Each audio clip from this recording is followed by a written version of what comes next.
evaluation by the Science and Technology Foundation of Portugal. We were assessed to be excellent, that's the top grade, and in terms of the quantitative measures, we were the highest scoring research unit in the field of mechanical engineering and engineering systems. So we're proud to harness this experience and expertise into this really monumental problem of plastic waste in the ocean. The history of plastic starts at the turn of the 19th to 20th century, when things like pneumatic tires first came into being, and plastics were developed in the sense of Bakelite, and then over the century a whole range of other plastics have developed and become an essential part of the quality of our everyday life. So providing safe electricity, providing safe water, as we know at the moment, protecting people in the COVID crisis who work in the medical arena, and many other things. Just by almost coincidence, in Lyria, in the Museum of Lyria, there is a plastics exhibition, which is the history of plastics in Portugal, which was developed by people in the University of Lisbon. Now, I searched for another presentation for the first reference in the scientific literature of the interface between plastic waste in the oceans and the living world. And this is the earliest one I found, which is the examination of the stomach of an albatross, which is well known for ingesting indigestible materials, and along with things such as pumice stones and other natural objects, there were also plastic parts, feathers, and other things. So it's really a shocking indictment on all scientists and technologists that it's taken 100 years for us to understand and to get to grips with this this problem.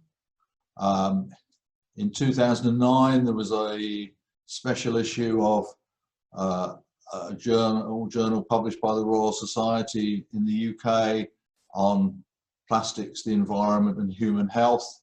But of course, things have developed for the worst since then. Of course, we know what the challenge is that plastics are critical to the quality of our everyday life, but they're actually better than we need.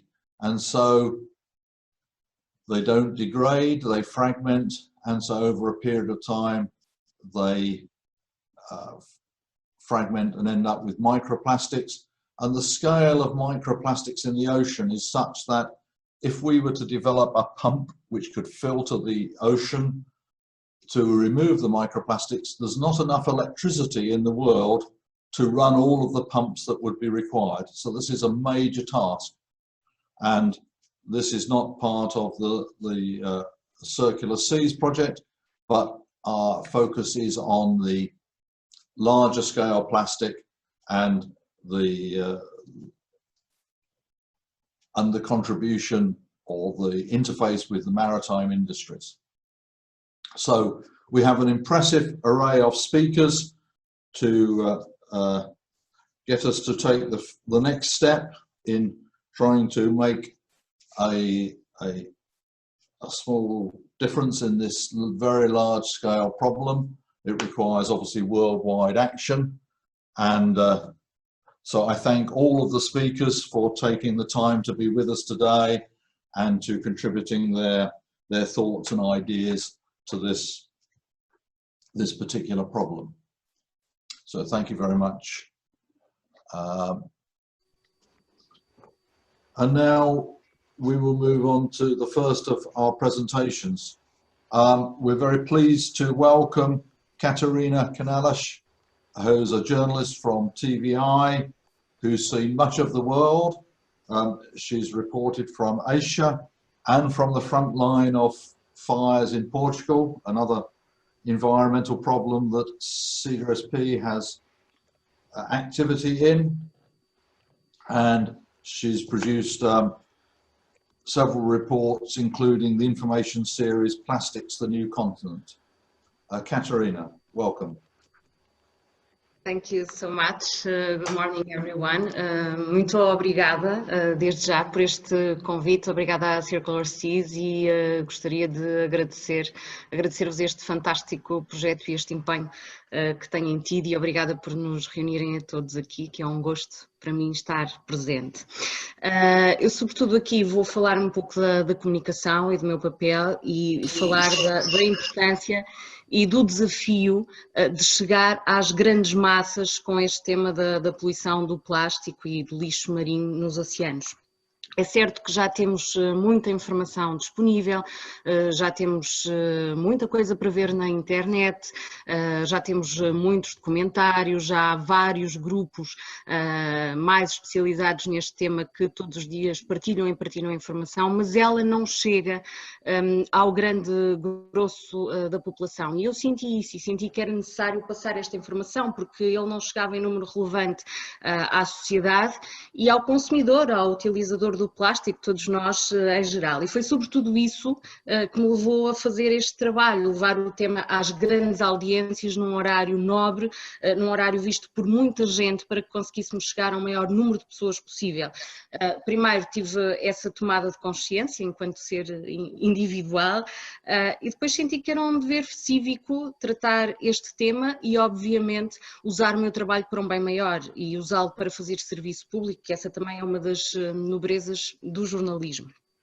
Este trabalho, que foi agora aqui brevemente apresentado pelo Geoffrey, foi uma série de 7 reportagens, chamada Plástico, o Novo Continente, que passou algures em meados de agosto na TVI. Este foi um processo muito longo. Foi um processo moroso, que demorou vários meses, que foi interrompido várias vezes por muitos contratempos que iam aparecendo e porque as coisas não se compadecem com o nosso tempo também, não acontecem ao nosso tempo, mas primeiro passou por um processo muito solitário, um processo meu de interesse, de investigação, de leitura, de contacto, primeiro com especialistas em Portugal, depois com especialistas no estrangeiro e depois toda aquela formalidade que foi preciso e aquele fincapé para conseguir convencer quem de direito que de facto tínhamos que avançar com um trabalho como este. Eu sei que está aqui, já vi, está aqui a Filipa Bessa, a Filipa, que vai falar a seguir, participou neste trabalho e, portanto, ela sabe bem que, além de todos estes contratempos, há também a questão logística que é complicada. Nós, para conseguirmos ter aqueles segundos, aqueles poucos minutos com a Filipa, tivemos 2 dias de gravação para chegarmos àquele sumo que foi mostrado ali, portanto é algo que é de facto muito, muito trabalhoso. Para que se tenham uma ideia, todos estes contratempos foram bastante gratificantes. Em primeiro, porque eu vou dar aqui um número, que é, eu tenho aqui 1.200.000, o que é este 1.200.000? É que logo no primeiro episódio, na primeira reportagem, chegamos a este número, que é um número avassalador. Porque estamos a falar sobretudo de um tema que é considerado difícil pelos meios de comunicação tradicionais, como as televisões, e depois porque estamos a falar do mês de agosto, que é um mês mais ingrato para o consumo de televisão, em que as pessoas não estão em casa, estão de férias e, portanto, consomem muito menos televisão. Para que tenham uma ideia, no final destes 7 episódios, só entre o Jornal das 8 e o Jornal da 1, que são os horários mais importantes, mais de 10 milhões de pessoas viram este trabalho. Isto é quase a analogia, eu gosto de dizer somos 10 milhões, foram 10 milhões, é claro que não é assim, mas é bom pensarmos assim. Isto já sem contar com o cabo e sem contar com as plataformas digitais. Tudo isto tem muita importância, não é? Porque nós estamos a poluir cada vez mais o ambiente, estamos a poluir cada vez mais os oceanos de uma forma avassaladora, e se nós não mostrássemos e não mostrarmos esta realidade às massas e às pessoas, as pessoas não têm noção da real dimensão do problema. Se nós não conseguirmos que as pessoas se impactem com isto, nós não conseguimos travar este problema. Porquê? Porque não há consciência por parte das pessoas. Portanto, não há mudança, não pode haver uma mudança de algo que as pessoas não têm consciência que está mal ou simplesmente preferem andar para a frente e passar uma borracha. Sabem que se passa ali qualquer coisa, mas não têm realmente noção do quão importante é essa qualquer coisa e do quão dramático é esse qualquer coisa. Há uma imagem que eu tenho gravado, uma frase que eu gravei, que já vou passar a citar, de uma pessoa que também participou neste trabalho, que é conhecida provavelmente por todos vocês, que é o Rodrigo Sabatini. Ele é presidente do Instituto Lixo Zero Brasil. E quando eu o entrevistava, quando conversávamos para este trabalho, ele disse algo que eu também fiz questão de referenciar na reportagem, que é, imaginem que nós temos um cano de esgoto e que estamos a limpar o chão, e que esse cano está a vazar cada vez mais e nós continuamos a limpar, e o cano continua a vazar e nós continuamos a limpar. Então é o que está a acontecer hoje. O cano está a aumentar de diâmetro e cada vez mais nós nos sentimos incapazes de limpar. E ele diz, precisamos de fechar o cano. Se não o fecharmos, não vamos solucionar este problema. Tem que haver um basta, e esse basta tem que vir da gente. Ora, está aqui esta importância, a tal importância desta mensagem chegar às massas e ao maior número de pessoas possíveis. E este trabalho chegou pelo feedback todo que fomos recebendo, e chegou sobretudo a todas as idades, que também é muito importante. Nós conseguimos chegar aos mais pequeninos, aos mais jovens, aos adultos e às pessoas de mais idade, e as pessoas faziam-me chegar mensagens como estavam perturbadas por aquilo que estavam a ver, não tinham de facto a noção da dimensão, e muitas delas estavam chocadas com elas próprias por cometerem erros tão simples e tão básicos para nós que estamos informados, mas que para elas não eram erros, nem sequer tinham noção do quão dano estavam a causar e dos erros que estavam a cometer. Mas eu penso que esta questão das audiências, este é só um desafio. Há outros desafios, que é a necessidade dos grandes meios de comunicação, não falo só em Portugal, falo por todo o mundo, de termos que dar espaço e atenção a estes problemas. E quando falo destes problemas não falo só da poluição, do plástico, falo também das alterações climáticas, entre outros, e que não limitem, não limitem este tema às peças tradicionais que nós estamos habituados a ver nos jornais, que são aquelas pecinhas de um minuto e meio de alguma coisa que acontece, aquilo passa e no dia a seguir já esqueceu, já ninguém se lembra, porque muitas vezes essas peças, obviamente pelo tempo, não têm contextualização, não têm o enquadramento certo, não têm o rigor científico certo e necessário, e isso é muito importante, e sobretudo é muito pouco tempo para algo tão enorme. E o que eu vou mostrar a seguir exemplifica isso. Eu escolhi 2 vídeos, primeiro vou mostrar um e posteriormente outro, que é agora, o que vamos ver é um pequenino excerto do primeiro episódio desta reportagem, que vai de encontro àquilo que eu estou a dizer.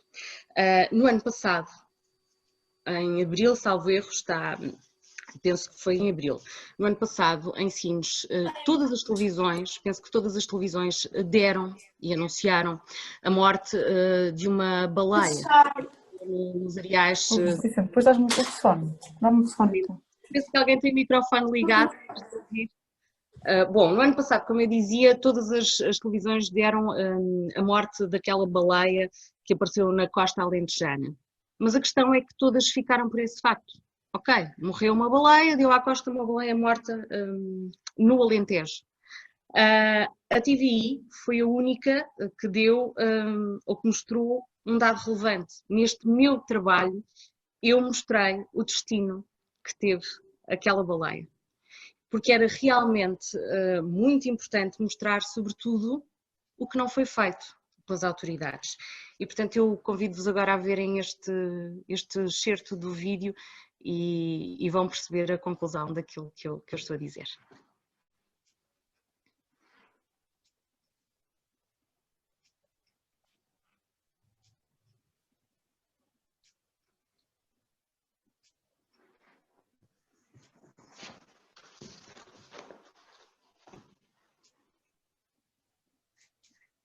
O vídeo está sem som. Está sem som.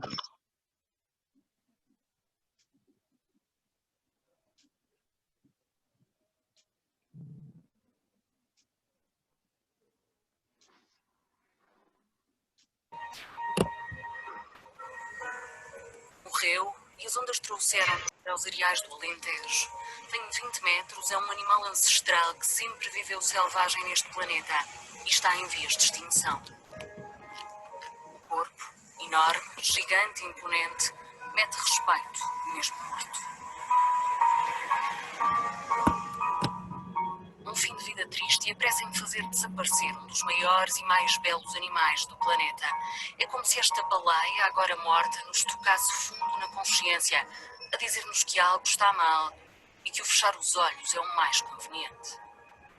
24 horas depois da baleia ter dado à costa, foi finalmente arrastada até esta zona da praia onde nos encontramos e neste momento estas duas retroescavadoras abrem esta vala para a enterrarem sem que lhe tenha sido feita uma necrópsia. Nunca saberemos quais as causas que a levaram a morrer.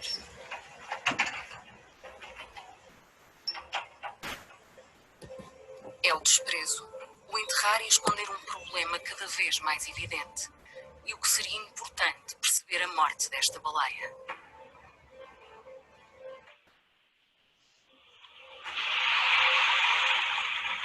Não há muito tempo, no mar Mediterrâneo, na Sardanha, uma baleia grávida deu à costa.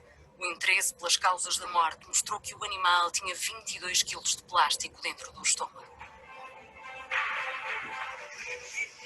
Ao lado, na Sicília, o mesmo fim trágico para outra baleia.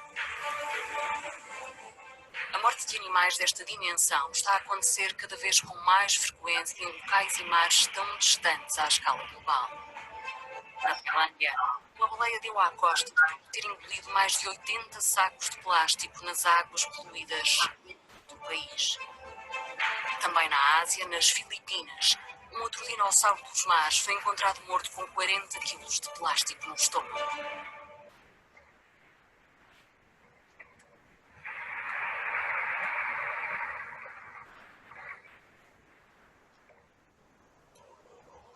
Foi precisamente uma baleia que ajudou o mundo a despertar para o problema do plástico nos oceanos.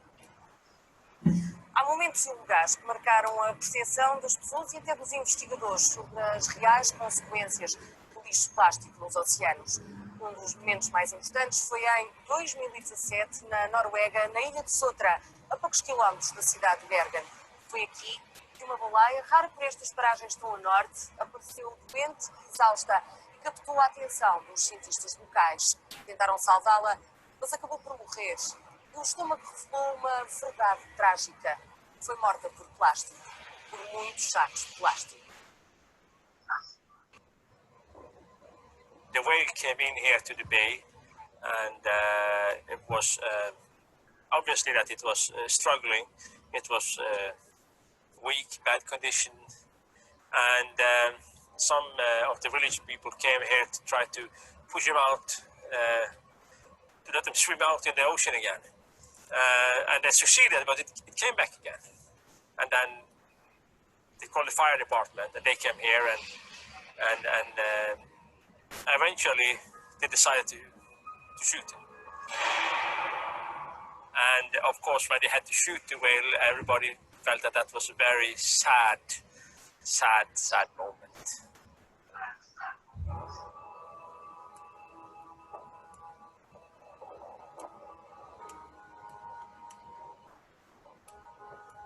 So this is where the whale was taken to shore. It was hoisted up here and put out here.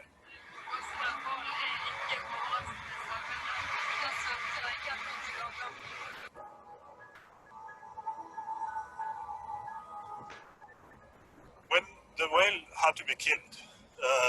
It was still lying in the ocean, of course, in the sea here. And because it would start smelling and so on, people wanted to drag it out at sea and sink it.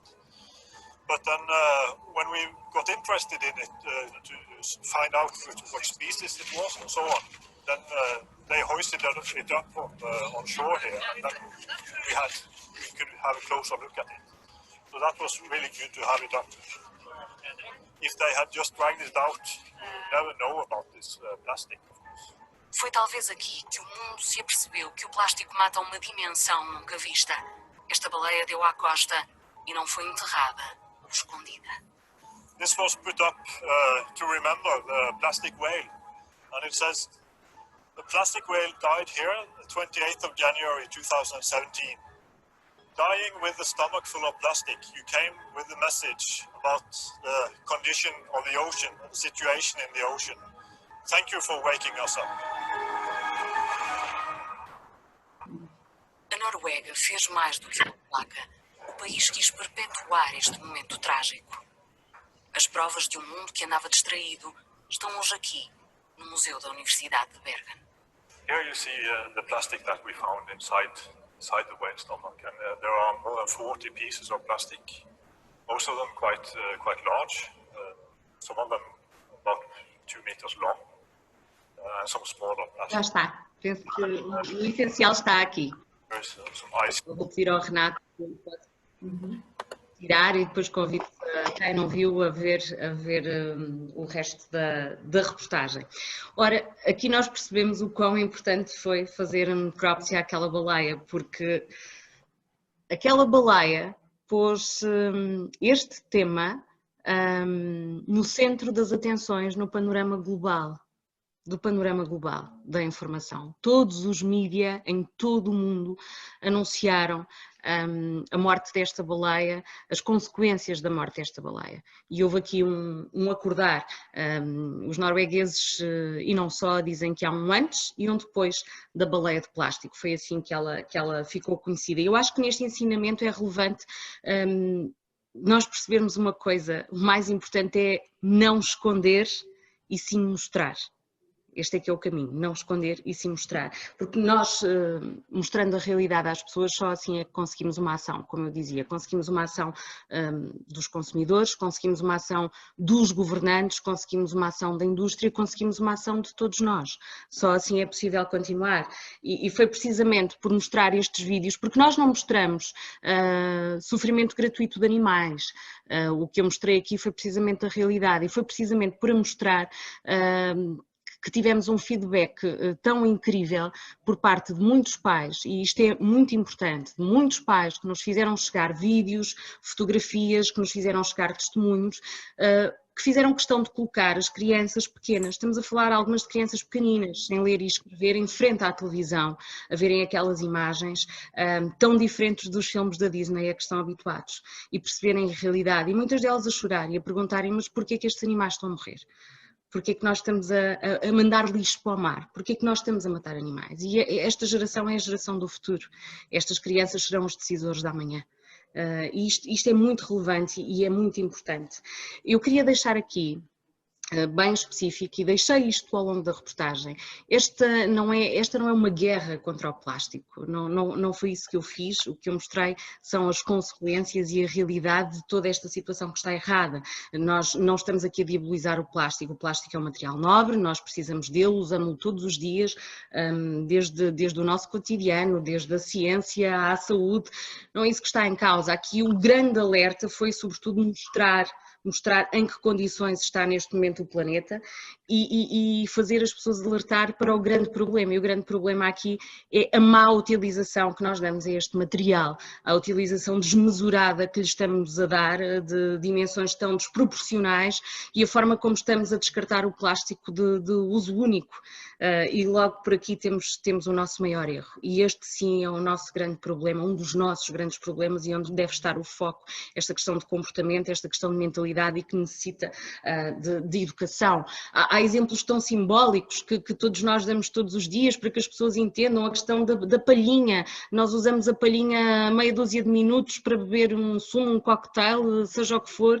Essa palhinha fica cá anos e anos e anos a fio e provavelmente vai matar não sei quantos animais no trajeto dela enquanto fica no planeta. O mesmo acontece com as cotonetes tradicionais com plástico, são usadas durante segundos e são mandadas pela sanita fora e vão parar aos oceanos e ficam anos e anos e anos e anos no planeta. Portanto, isto são tudo exemplos tão simples e que foram mostrados às pessoas e que muitas delas não se apercebiam de facto desta situação. É assim, há todo um estrago que está feito, há todo um dano que já está feito, mas também temos um grande desafio pela frente e é isto que temos agora por futuro e eu vou-vos pedir para verem agora um excertozinho pequeno que é precisamente do último episódio e são precisamente os minutos finais do último episódio desta reportagem.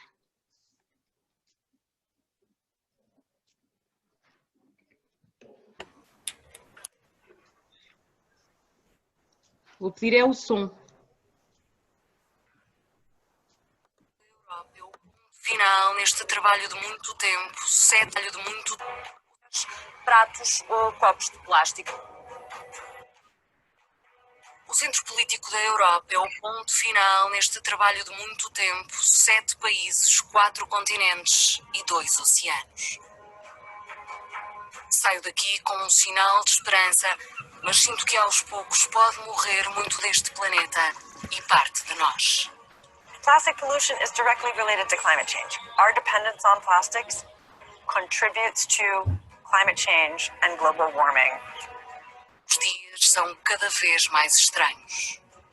Já não há primaveras de verde e outonos dourados. A gente vai ter que mudar os paradigmas da nossa civilização. Esse que é o problema.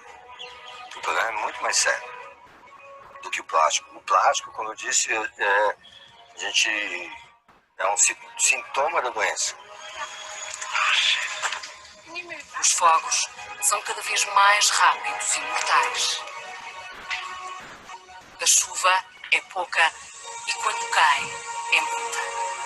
It will take a little bit of time, but that everybody has become aware of the problem, and I'm hopeful that things will change through legislation, but also through mentality change, through changing the way people think about plastic.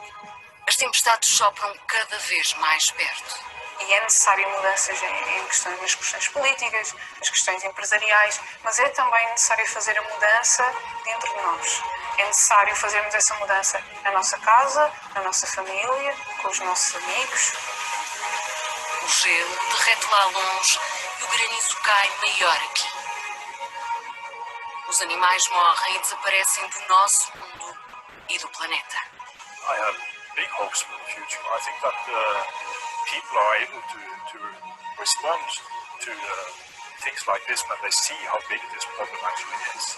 Eu gostava era que as gerações futuras, o meu filho, tivessem a oportunidade de conhecer o oceano que eu conheci e não aquele que eu estou a viver neste momento. Há em nós um deixar ir e quase cegueira nesta poeira e calor coletivo que finge estar tudo bem. É fundamental proibir a utilização dos plásticos de um só uso, sejam os sacos de plástico, sejam as garrafinhas de plástico. Na sede das Nações Unidas isso já foi feito. Há vários países que o estão a fazer, mas é preciso que todos o façam. Nós estamos, infelizmente, ainda a perder a batalha dos oceanos.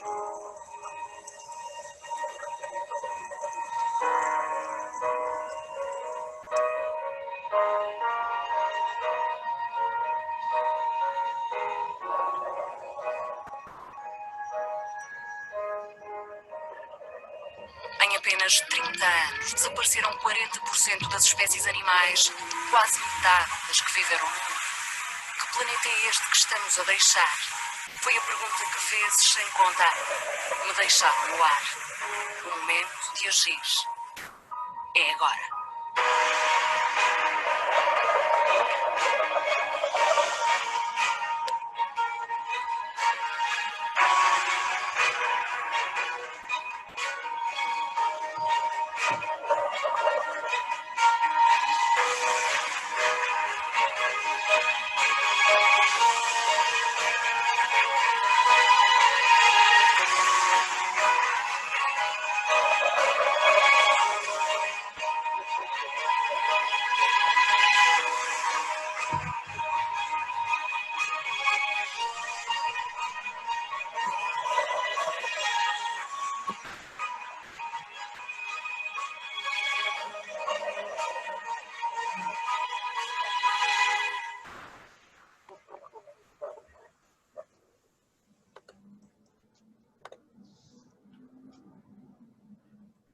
Pronto, eu penso que de facto estes minutos finais concluem tudo aquilo que eu disse e fazem uma conclusão deste trabalho e também nos dão a esperança e a expectativa de que podemos terminar com um gesto de amor, este gesto final e que esta é a mensagem que passa, o momento de agir de facto é agora e cada gesto importa.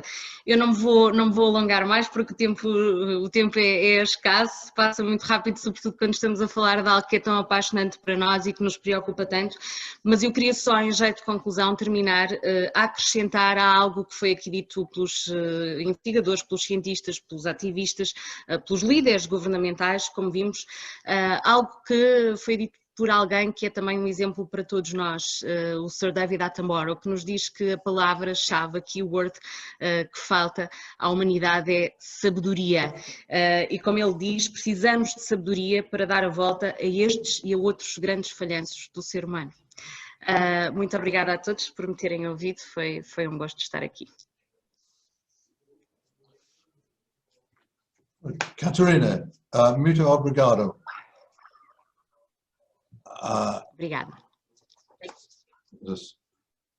So I think the program has it that the discussion will be focused into the roundtable discussions rather than after each presentation. So thank you very much. A presentation with a lot of passion and call for action. The next presentation will be from Philippa Bessa, who is a biologist with a master's degree in marine ecology and a PhD in biosciences from the University of Coimbra and the University of Florence. She's currently a researcher at MARI, the Centre for Marine and Environmental Sciences at the University of Coimbra, and her research is focused on assessing the effects of human activities with a focus on microplastic pollution on marine and coastal ecosystems. In this context, she's participated in several national and international projects and is a member of the SAPIE International Working Group Micro and Nanoplastics, which supports the European Commission's scientifically advisory mechanism. She coordinates projects related to innovative processes for the detection and mitigation of marine litter. She includes the UAS for litter and citizen science, littermarine.app. In parallel, she promotes science communication initiatives, photographic exhibitions, lectures and workshops relating to ocean literacy and the problem of plastics pollution. So we look forward to hearing the presentation of Philippa. Okay. Yes. Exactly. Thank you. Yes, please. Thank you very much for this good presentation and good morning, everyone. Bom dia. The organization asked me to conduct the presentation in English, so it will be a mix because I realize that I have some of my slides in Portuguese, and but I think that they are visually attractive and it will be possible to follow the presentation. First of all, I would like to thank again the organization for the invitation. It's a pleasure to share with you some of our projects that are leading with this topic, this hot topic well presented by Catarina. I will share my presentation, but I don't have the ability to do that, so I ask the team to give me the possibility to share the screen. It's not possible yet. I need to have the, exactly, thank you. I think you already had the permissions. Okay, yeah. Okay, so you are seeing my screen right now? Yes? Yep. Okay, thank you very much. So the presentation is done, so I will move to the topic that I'm going to present. As you know, we are facing a lot of challenges, not only the sea, but our coasts. The erosion, occupation of the territory, climate change, and marine litter. Unfortunately, these pressures cause multiple impacts in time and space. But we realize that this recent threat related with marine litter and in particular plastic debris that we know we know that is the main amount or the bigger part of the problem related with marine litter is plastics. And even if we just started exploring this topic, we know yet that the scale is big, not only in time, but also in space, which turns marine litter into a global problem. It's not related with a certain coastal area, it's global, and the actions need to be also in a global range. So I think that it's well known by you that these particular debris are interacting with all environments in the world. Images like those are every day present in the internet, in the media, as Katarina reported as well. So plastic debris is actually interacting with the surface of our oceans, in our beaches, rivers, and interacting with aquatic species. And those species are struggling with this invasive alien species that can cause not only physical damage, but they can ingest those particles and of course leading to death of many birds and seabirds in the world. So the impacts are not only restricted to ecological impacts. We can relate with plastic pollution, economic impacts, social impacts, and those need to be addressed. The current methods to assess the levels of plastic pollution are virtually, let's say, impossible. We cannot count the level of plastic pollution in the ocean. So science and researchers try to set up monitoring plans to count the levels, to assess the levels of plastic pollution. And one way is to visually count and inspect the levels of plastic pollution that we can encounter in our beaches, in the coastal areas, as a proxy of what is possibly happening in the ocean. But we know yet that also these monitoring plans account for only 5% of the plastics that are actually in the marine environment. So I think it's a good effort, but it's only one approach to arrive to the main big goal, which is to know how much plastics are actually in the environment. So these traditional, let's say traditional methods are also expensive and take time. And most of the time we do not have the entire picture of the situation. So I think that it's the time to move to innovative, creative, and technological methods to help us letting know how much of this debris are actually in our ecosystems.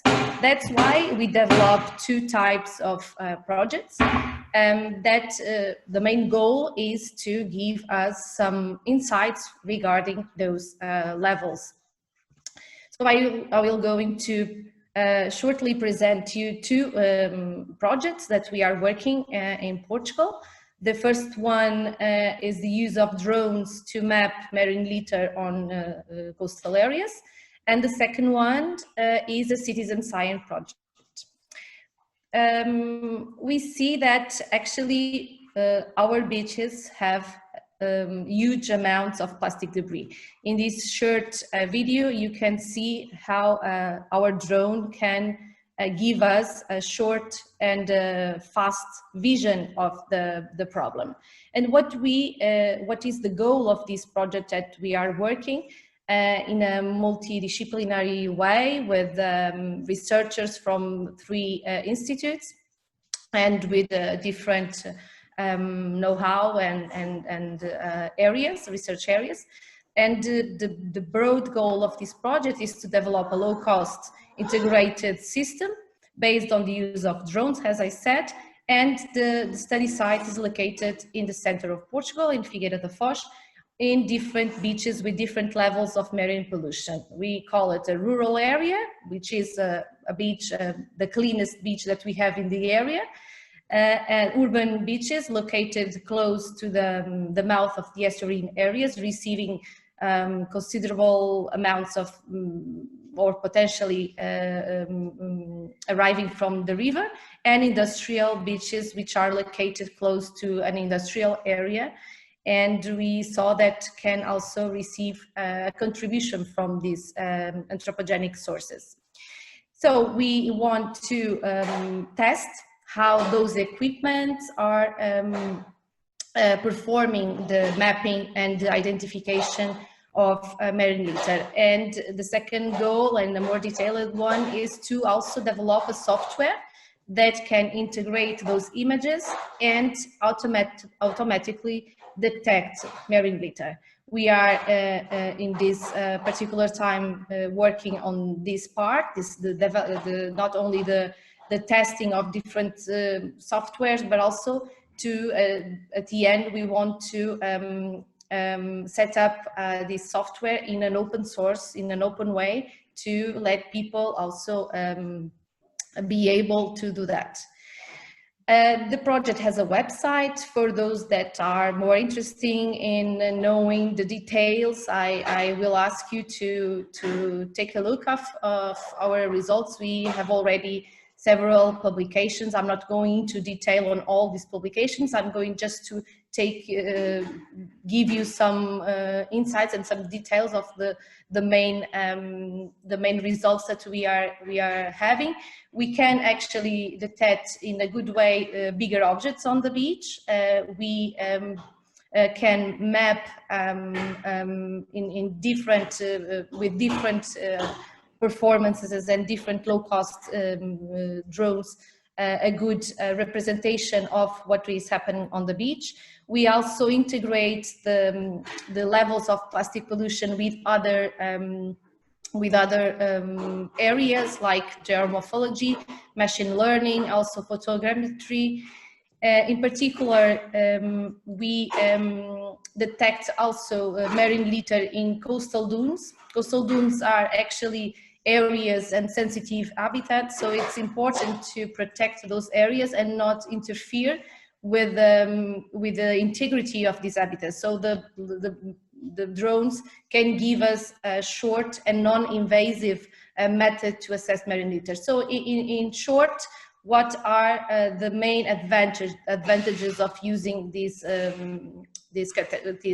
technologies? We can locate easily hotspots or zones of accumulation of marine litter, which in other means could be not accessible and not that easy. We can get a fast snapshot of the beach and characterize sensitive zones such as dune areas.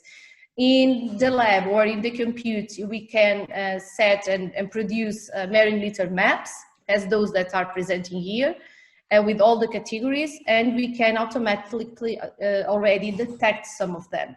But there are also some shortcomings and advantages, which is, for instance, we cannot, with this method, detect smaller objects with less than 2 centimeters. So the technology needs to be also updated, and I should mention that in a lower costs as well.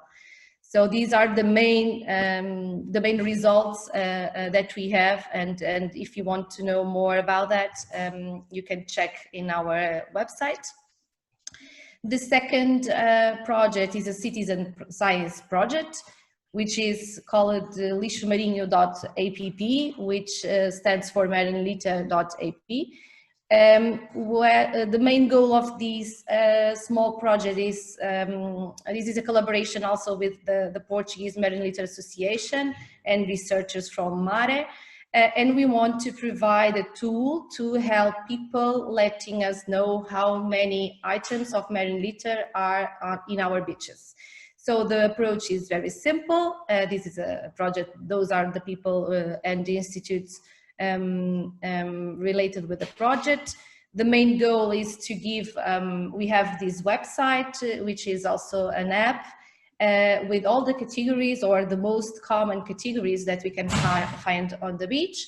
So we invite people to collect litter, marine litter on the beach and count the items in the platform. So the goal is not only to give us the important data that otherwise is not easily accessible, but also to raise awareness of certain categories that people sometimes don't have the knowledge, and they are not aware that those are the most common items on the beach. The data are also freely available for everyone, so enterprises, industries, or the public can access all the data that we are collecting during the time, and we have achieved during this first 1 year and a half a huge number of users registered, some workshops and also interviews.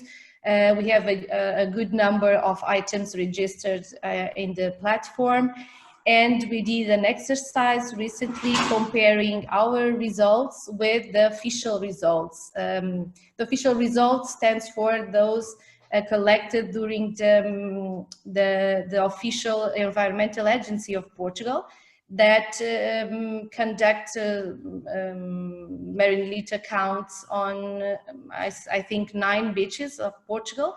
So we compare the results, and we can see that easily the top 10 items of marine litter are similar. So our platform in a citizen science approach can give us similar results than those officially produced by the authorities, which can give us a good way and a good an easy and fast possibility of using those data also in national and international policies, which I think it's great. So we have the top 10 items, which are, of course, the cigarette butts, the cotton,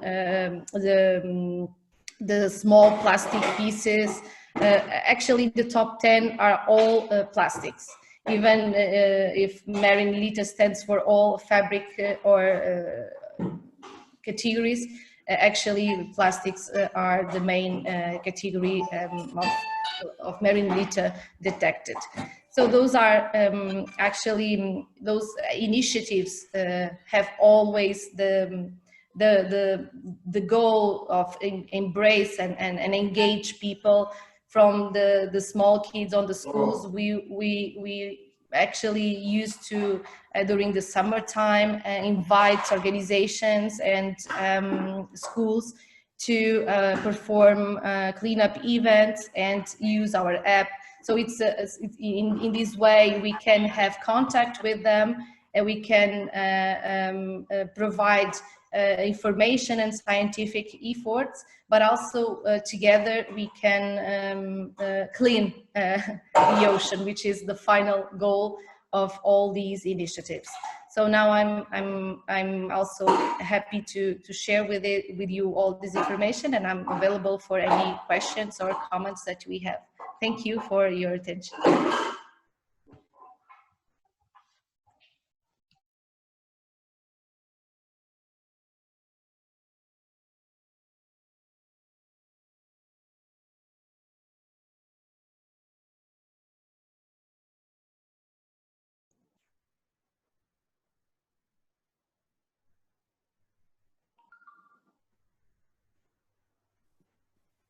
You're muted. Yes, thank you. Thank you, Felipa. Very good to have the quantitative data. And one idea we've had in the CircularSeas project is to have maybe some immediate way of transforming the collected plastic waste into objects which may be useful to the people who've collected it. So it provides very useful information to know about the viability of that. So thank you again for your presentation and spending time with us this morning. And we have one presentation before the roundtable discussion from Daniel Souza. Yes, hello. Right, hello, good morning.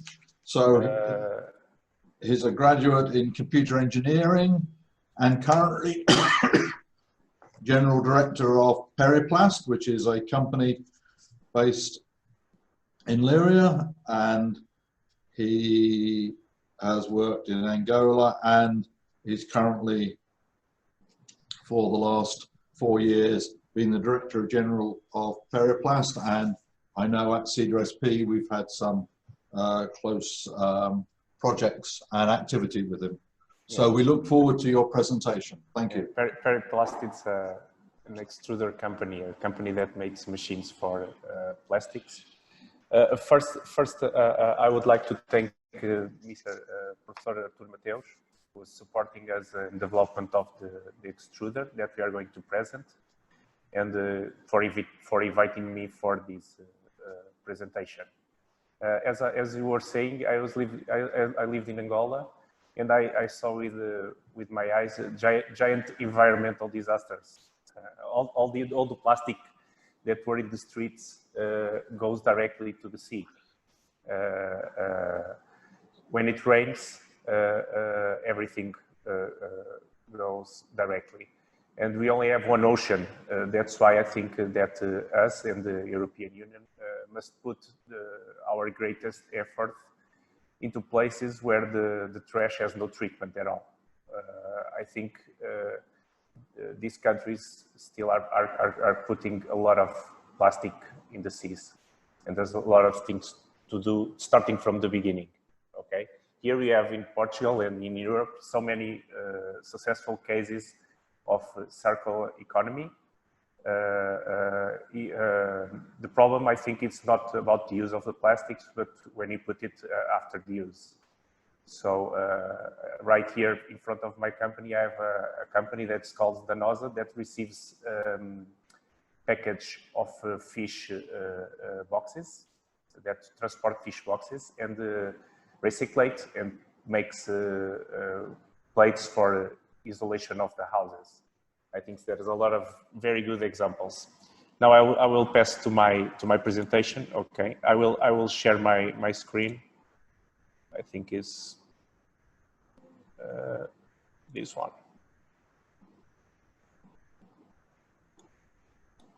Are you seeing? Yeah, yes.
Are you seeing the PowerPoint?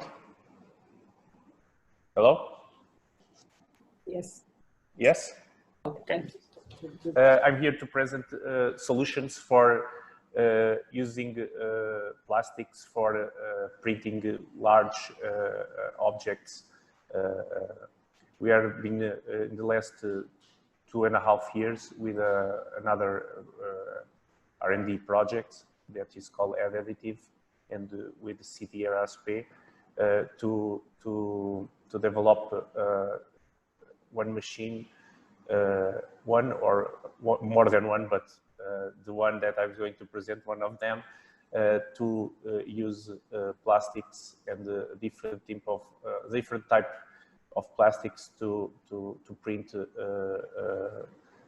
large scale parts of plastic. Here is some examples. What Daniel, sorry, Daniel. You are making a presentation, or because we are continuamos a ver o vídeo? É isso que eu estava a perguntar. Ok. Estamos a ouvir bem? Ok, o still are... Ok. Compartilhar. Ok. Come back again. Assim já está. Thank you. Okay, pretty big. Okay, large. Some it's like the large scale additive manufacturing machines. It's the words for using not like FDM like granules to print big parts with the less cost and using different type of materials. Okay, as I was saying, I will show you some examples of things that could be done using these materials that we can collect in the seas. Okay, here is Garrett McNamara, and that is the master of the seas, and one example of one structured plastic printed wharf.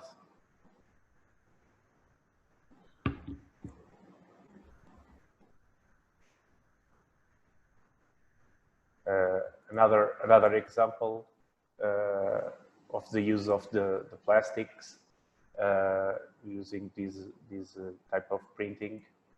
You have like a canoe that was printed with the small parts and then joined together to make this beautiful canoe. This is just more like a challenge, because one of the big problems regarding this printing is the software to design this type of trajectories and to make all the things look like this printed part, because there's a lot of mathematics running on these, and there's a lot of software to put a robot printing a part like this one. Examples of big products, I think everyone knows about this one. It was a lot on the news. It was a big boat that was made with this kind of technology in the United States. It will be good that we can pick the parts from the sea, plastics from the sea, and at the end get this boat. One of the biggest use on this kind of technology are in molding, like to print molds that can then you can put it in fiber or carbon fiber or other types of fibers. It was one of the big uses right now. They are doing like doors for planes. For example, if a company like Airbus or needs to have needs a door from an old plane. They don't have to print one door. It's very expensive, and they are using this to make contour molds and then do the door itself.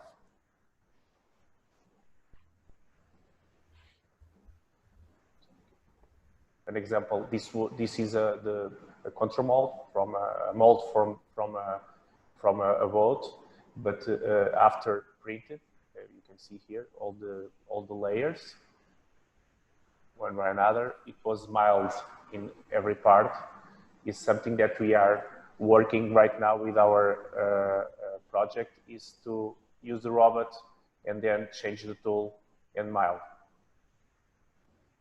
One example of the miling of the final product.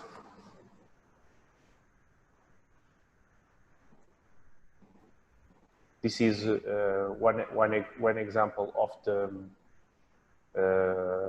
printed parts that are in CircularSeas. Here, this is not printed, but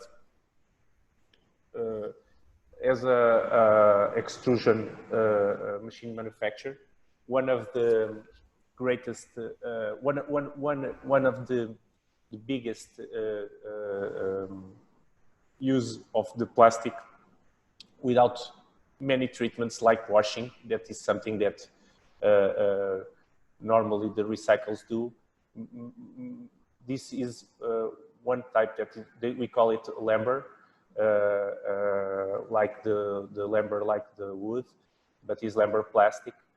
And it's one of the uses when the recyclers are not washing, they are inserting this in a mold and providing these parts that are being used in all our beaches. I think it's a very, very good example of circular economy. We have here in Portugal three big companies. Most of them are exporting full of his production. Okay? This is one of the biggest uses of this kind of technology, and it's good for the environment, and it's very good for the beaches too, because it lasts very, very long, and you don't need like the treatment and the chemicals used in the wood that are very aggressive to last long. Okay. Here is the robot I was showing you in the video. This is the first version. We are now working on the second version. Some of the things have changed.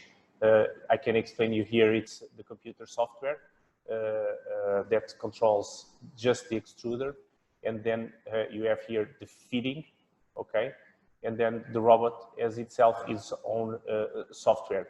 What are we doing right now is to put all these two working together with just one solution. That's been a challenge. For now, we can print these parts like that were shown in the picture, like this letter, but with a lot of effort and no user friendly like today's 3D printing machines. Okay, that's why we are making the effort on the software right now. A picture of our software designed internally here at Bioplastic.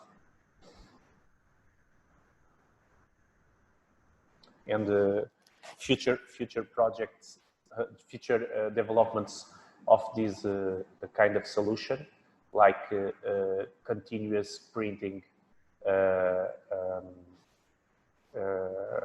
with a weld. Okay, the extruder it's on the left, and then with the continuous printing with the weld, go here and then have a milling machine, or making continuous parts or continuous production with the same parts with one machine, and then passes through and then miles, and non-stop machines, a 24-hour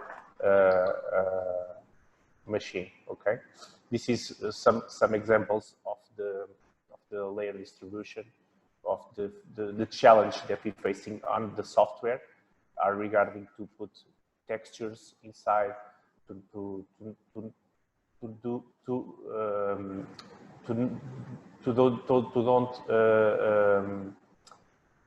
make it lighter and to make it stronger and to give the best use of this technology. That is the biggest challenge right now, is to design all these structures easily, because today we are designing these like one by one, and it's not a very easy thing. This is a slide when I sum when there is a resume of all these things that I was talking about. When you have a part in this kind of technology, if you know from the small 3D printers, the process is you have like a bottle or a mouse of your computer, and for printing you have to slice it in small layers, and after you slice it, you need to define different parameters like speed on the straights, on the curves. You need to define all the trajectory, and that is the challenge. The quantity of the raw material that you are putting in that time, and that is what we are working right now for having a good software that can put this product on the market with the easy way to customers use it. Because if it's not easy, it will be not used at all. I was okay. That's a lot of technologies and layer on this thing. A lot of we are right now studying addiction to a new head with a fiber for giving strength to the materials, everything. This is an example of structures, of layering. Example of printed parts with the extruder and the robot. These were first tests. A table. Over there, it's a cement thing. This is the final. This is the final parts that are going to be printed for this project. It's a bus station. This is a continuous part, like the one I was showing you in the slides, that need a belt conveyor for continuous printing. What can we say a little bit about joining the two subjects together? I think the biggest problems of the recycling the plastic trash will be like just one of them. It's the normal problem that we have already in our separation process, because we put in our yellow container PE, PP, PET, and a lot of PET, or a lot of PVC, and a lot of different materials, and many of them are not very easy to separate. That is a challenge, because in the seas you have like a lot of fishing nets, like nylon, and nylon, I think PE6, and a lot of different polyethylene, a lot of Havaianas. I know it's like a PVC compound, and a lot of different materials to separate these. It's a challenge, because when you try to insert this in an extruder, if it is a small extruder like ours, it will be a mess, and we have like so many different materials. We can put this trash into normal treating stations, and and washing, but you have always the expense of washing and everything to remove the salt. What can I see more? It's like the wear of the screws and the chambers of the extruders will be a problem with these kind of materials. And as I was saying, the behavior of the plastic materials with such an heterogeneous compound or such a heterogeneous type of plastics will be a very, very big challenge when we try to recycle these and put it in an extruder. Thank you for your attention, and bye.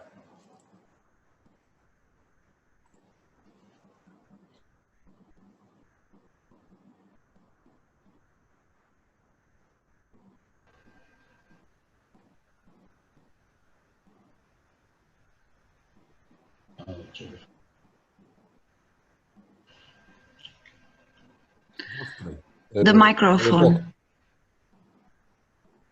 Professor, microphone. Yes, Anna Rita. We now have, thank you to Danielle for the presentation. It's very good to see technology in action. We now have a 15-minute roundtable session on discussion and sharing ideas, and this will be moderated by Paula Sobral, who's from the New University of Lisbon and is a biologist, environmental researcher, investigates marine litter and microplastics distributions and impacts, and develops awareness and science communication activities for various audiences. So welcome, Paula, and over to you. Thank you. Good morning, everyone. First of all, I would like to thank the organizers for having invited me to moderate this session. We have seen very interesting presentations this morning, and it's really, I mean, I could think of a good set of questions already, but I will try to do some bit of a summary before passing on to the audience, because I think, of course, they will have also lots of questions they will be wanting to put to the presenters. Unfortunately, Catarina Canelas had to leave, and so, but she's willing to answer all your questions. Of course, if you send them by her email, which will be shared in the chat by Ana Rita Fonseca. So if you look at the chat, then you will have the opportunity to ask the questions you want to put to Catarina Canelas, because she had to leave earlier. So I will start with, I mean, we had here the importance of the creating awareness of not hiding the problem, as with the whale that Catarina showed us. And of course, this has, I believe that the fact that we don't see most of the litter, it's the main reason why we have waken up so late to the problem, because most of the litter is in the bottom of the ocean, and so you don't see it. And you only react, or at least you only have emotions towards the things that you really see. And so maybe this is why this problem went unnoticed for so long. But now that we all know what's going on, so there's no excuse for not doing anything. So it's now we know, and now we had to act. This leads me to another issue, which is in this project, the CircularSeas is directed to recovering litter from fishing, right? From fishing nets and so on. So most of these fishing nets will be in the bottom. So this is already something that makes me think of how to map this and how to get these nets going into the circular economy.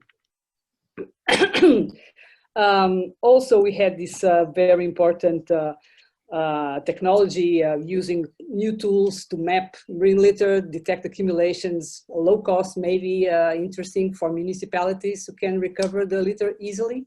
Also, it can recover a litter from fisheries, of course, that is standing on the beach or hiding in between among the vegetation of the dunes. And so this was also very interesting, and also how the citizen science is important here, because I mean, this is all, we are all guilty of this problem and victims at the same time. So we must all work together and try to improve this situation, which is very, very bad already because of the use that we do to plastic in its end of life. And also technology, of course. Printing plastic is it's a great idea. It's a great way to capture some plastic, recycling it, putting it again into the circle economy. I also had a few questions here regarding the materials that can be recycled, the materials that have the quality to be printed in these machines, and also what would be interesting. I mean, what would be the objects that would be interesting to really make. What would be useful for people. And again, I have some concerns about, I mean, these mixed plastics that are captured in this kind of lumber pieces that we now find everywhere in our beaches. Isn't this plastifying the environment? So this is kind of a provocation, of course, but would it be like, I mean, would they degrade? Would they produce microplastics with time? Is it really good for the environment? Of course, it's good to capture all these mixed plastics and make them in something else. But so this is some questions for discussion. So I will now pass on to the audience and who want to put some questions to the presenters. Please do. The floor is yours. So anything you want to discuss about this is welcome. So you can raise your hands, or you can ask the questions in the chat. Not so easy to detect, but yes. Artur? Yes. Okay. Thank you. Cool mix. I have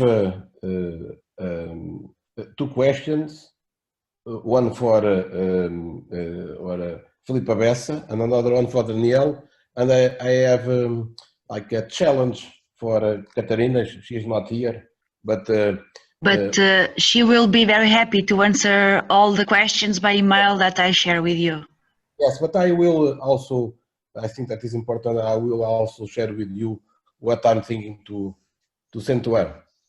It's always, okay, my main research is about plastics. Perhaps perhaps the side of transforming, making more plastic and more plastic, okay? So usually when we see these TV videos about the problem, always we see people from biology and the people that are concerned and study directly this impact. However, I never see no one from the plastic industry there. I imagine that because of that, the public opinion about the industry of plastics is general, the opinion is not good. So for a challenge for Catarina, it's to join together, or the people from industry of plastics, also the biologists and others that are ecologists that are directly researching on this, in order to show to everyone that also the people that are producing plastics are very concerned with this, and if we join together everyone, perhaps the solution could be much better. So in general, I never saw in like a TV program like the industry of plastics being there as a solution. Usually they are there as a problem. So, and as we know, if we think rationally, the problem is what we do with the plastics in afterlife. Okay, so this is a challenge that I will put by chat for Catarina. And I have a question for now for Filipa. So as I understand, you are working and are making a mapping of the plastics in the beaches by using technology as drones and so on. I imagined this also could be done in the open ocean, and but perhaps you will know better myself. What about the plastics in the water, but deep in the water? There are people that are working on mapping the tons and tons of plastics that are under the water, like nets and other things. The sound. Yes, thank you for the question. It's a good one. Actually, the drones and the sensors that we are using on the beach are not suitable for the water.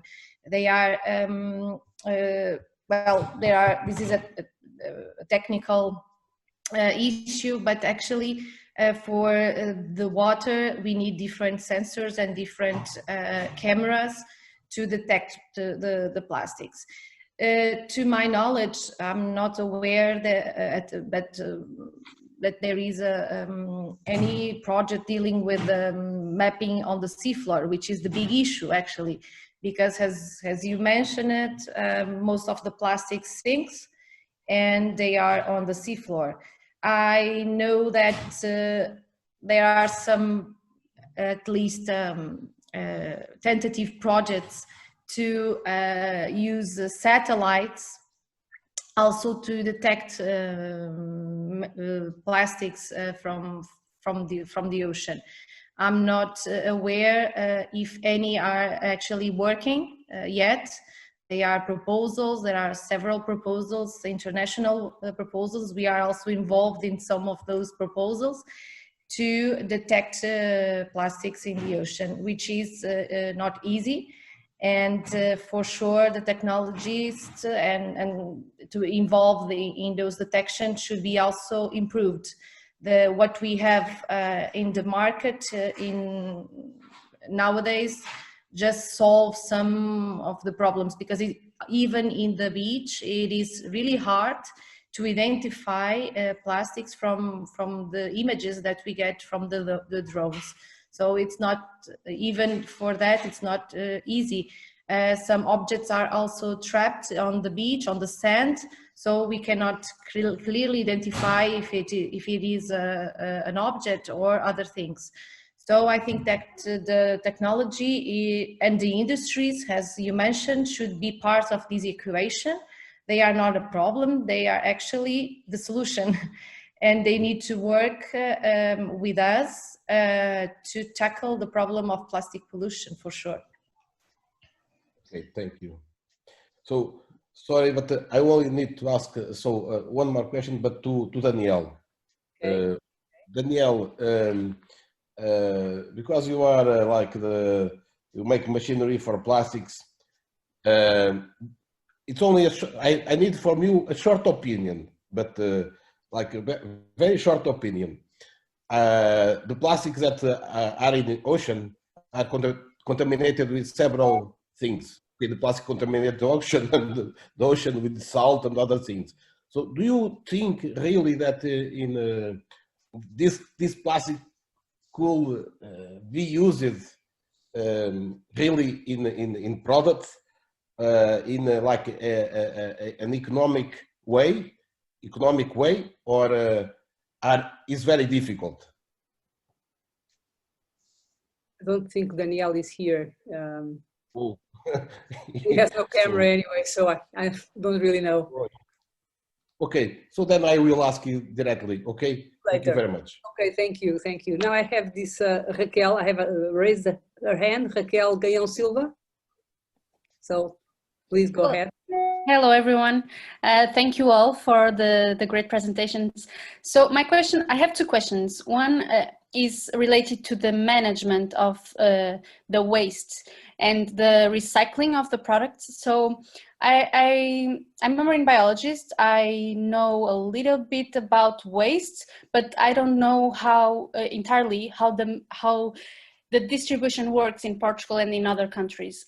Is it my understanding that we have different recycling systems in different countries, so different technologies.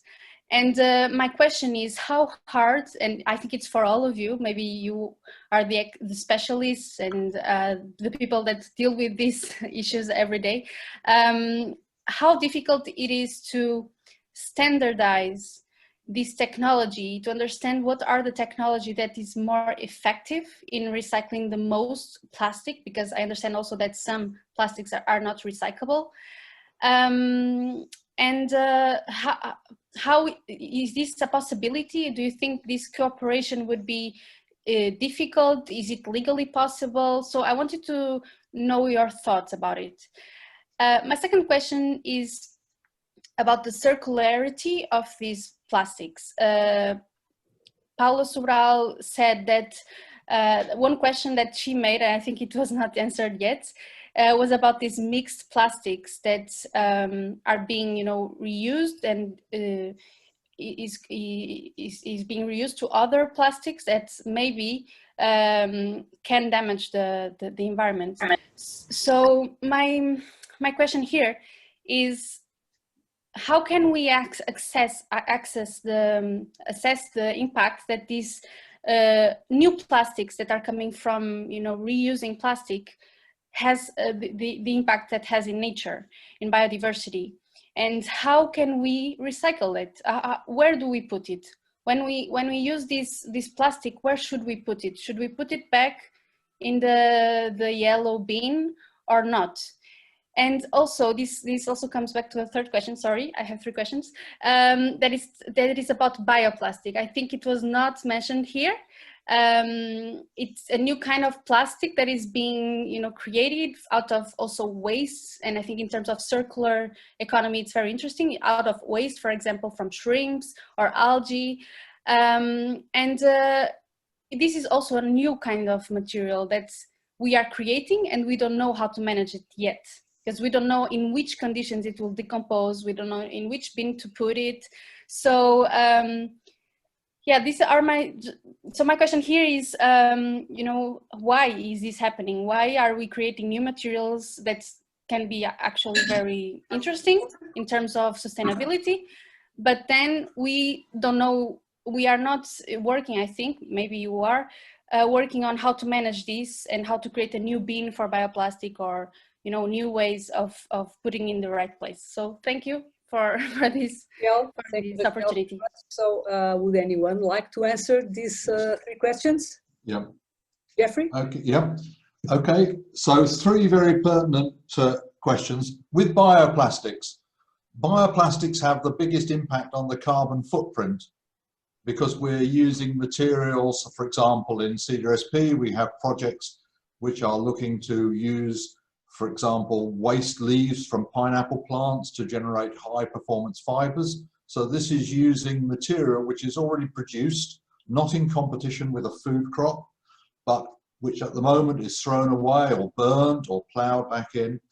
And if it can be used, then it reduces the overall carbon footprint of society. Of course, one of the advantages of many bioplastics, not all bioplastics, is that they can degrade more quickly than synthetic plastics.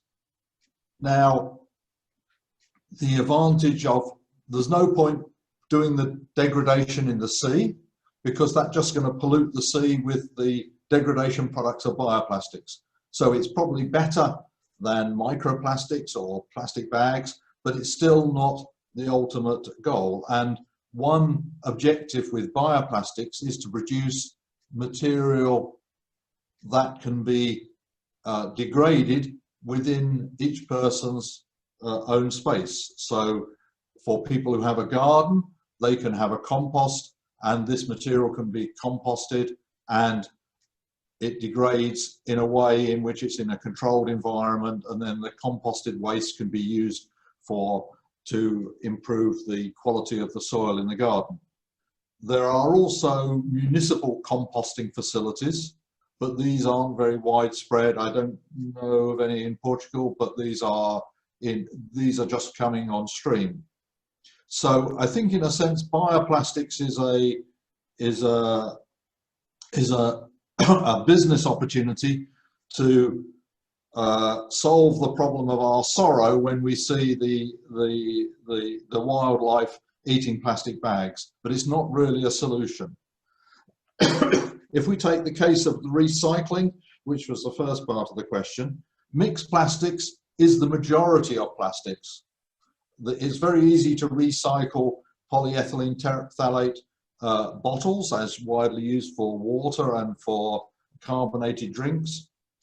But the real challenge is processing and recycling materials. And this is because the recycling industry and the plastics industry have a focus on returning the material which has been used in the product, and that product has reached the end of life. It's not the end of life of the plastic, it's the end of life of the product, and recycling that back into material which is equivalent to the material which would be used, which was used to make it. So it will have very similar properties and it can be manufactured in the same way.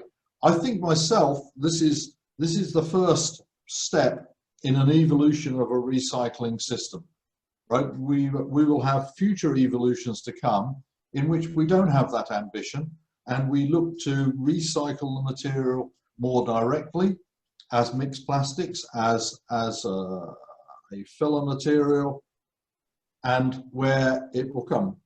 One of the challenges for generating material from recycling plastics, which is equivalent to the original raw material, is that at the moment there's a surplus of a plastic material in the world, and so that recycled material is in generally more expensive than the virgin material produced from petrochemical sources. Or, of course, it could be now many of the synthetic plastics like polyethylene, polypropylene can be processed from biomaterials, but they're the challenges in there in competition with food crops.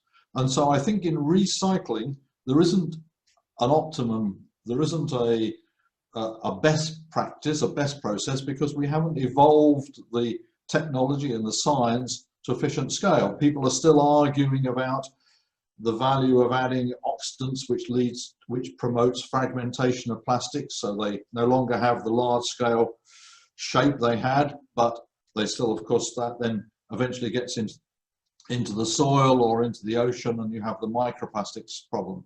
And so I think this is a problem which is rapidly evolving, and that recycling will become a more sophisticated process in the future, and we will be able to recycle a much higher proportion of the material because we have a different way of thinking about it and seeing it as a resource, a material resource, rather than trying to recreate something that started from it. And I think in answer to the question, what should we do with the material? The best thing is to try and solve the problem yourself. So if you can reuse the plastic bottle, then that's the best thing to do with it, because you're not expending any more energy. Whatever you do after that expends energy, increases the carbon footprint, and maybe leads to pollution. If you can reprocess it and use it in a way yourself, then that's a very much more productive system than feeding it into an expensive recycling system. Thank you so much, Geoffrey. Okay, thank you all. So now I have Elvira. Elvira, would you like to put your questions? Yeah, exactly. Thank you. Thank you for giving me this opportunity. First of all, I would like to say that the presentations were very, very nice, and I learned a lot. And just short comments. It's a pity that Canelas is not here, because I would like to ask her why indeed in their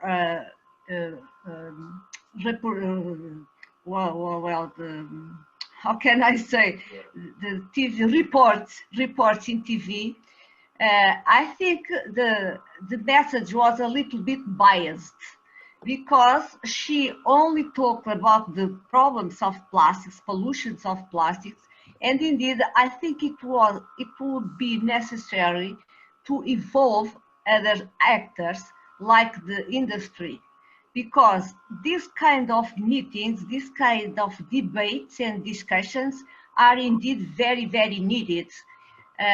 But we need, and this is a must, to hear all parts, all actors, all stakeholders.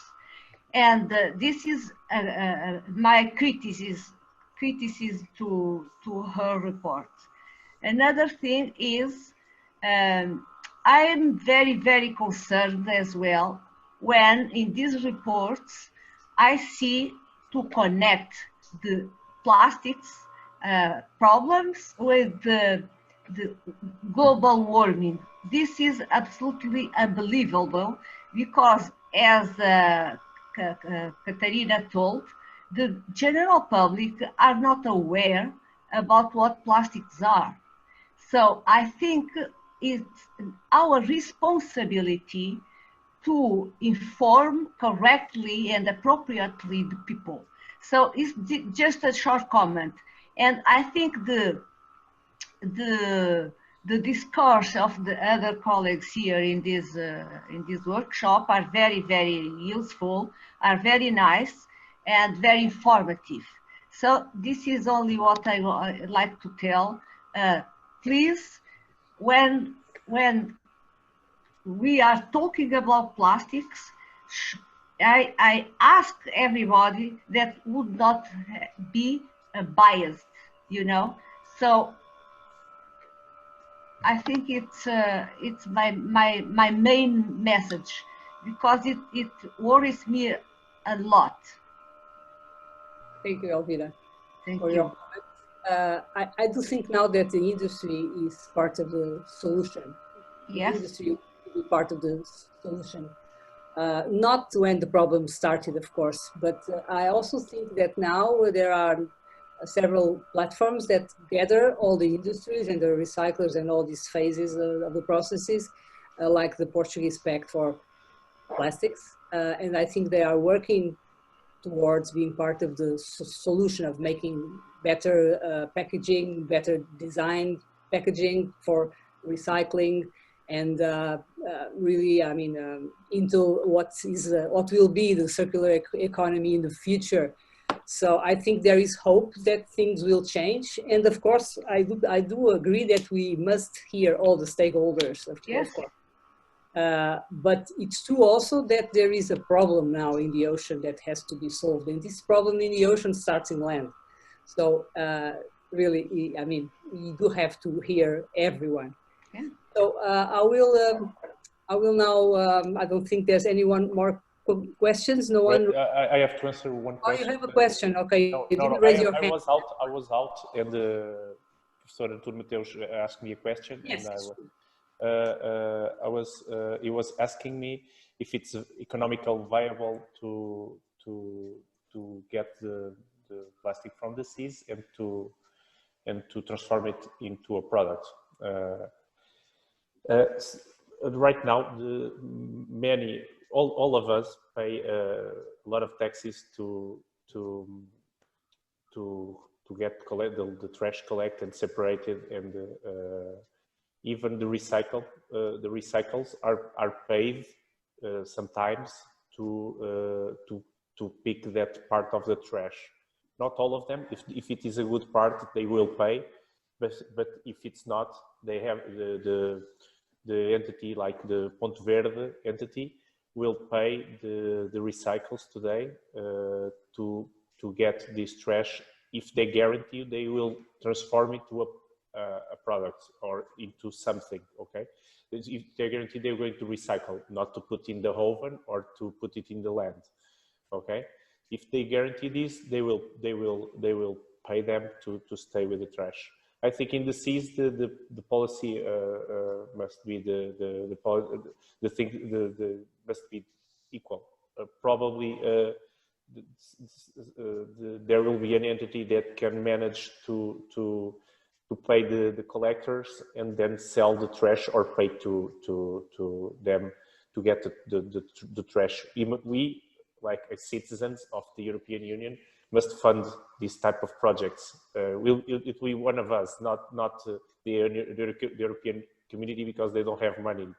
The money is on the citizens, and that's what I think that we'll need to finance more projects to get this done immediately. Just referring one thing, that I have a lot of different projects that came to Bioplastic all the days, and in these days, one customer was asking me to pulverize. I don't know if you know the term, to micronize, to pulverize. In Portuguese, it's micronizar. In English, it's pulverize, to turn it to dust. It was like not polyethylene, polyurethane. And they are picking this, pulverizing and putting in the hand wash, okay, like submit in hand wash. And these particles, these small particles, goes to the water. Okay, we are killing our nature. Yeah.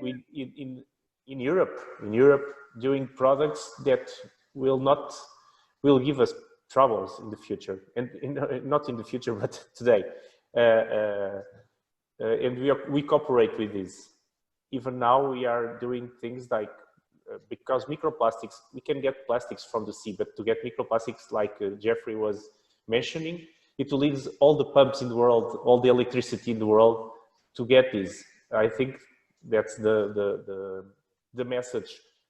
We need to start by looking what type of products. Of course, we are making progress, but not as much as needed. Okay, if someone is asking me this today, he's telling me, okay, it will be prohibited in some time in the future, but right now it's possible. I'm using it. It shocks me. Okay, even I'm a plastic manufacturer, machine plastic manufacturer, but I don't want to kill the environment, of course, and I want things done in the right way. Thank you. Thank you for your answer. So I think so no one else has raised their hand, so I think that we can wrap it up now. I think it's has been a very interesting debate with very interesting ideas and points to push forward with time, of course. So I will now pass on to the next speaker, which I don't know who it is. So Jeffrey, maybe you want to take over now? Yes, sure. Right. Thank you very much, Paula. Mastery of moderation.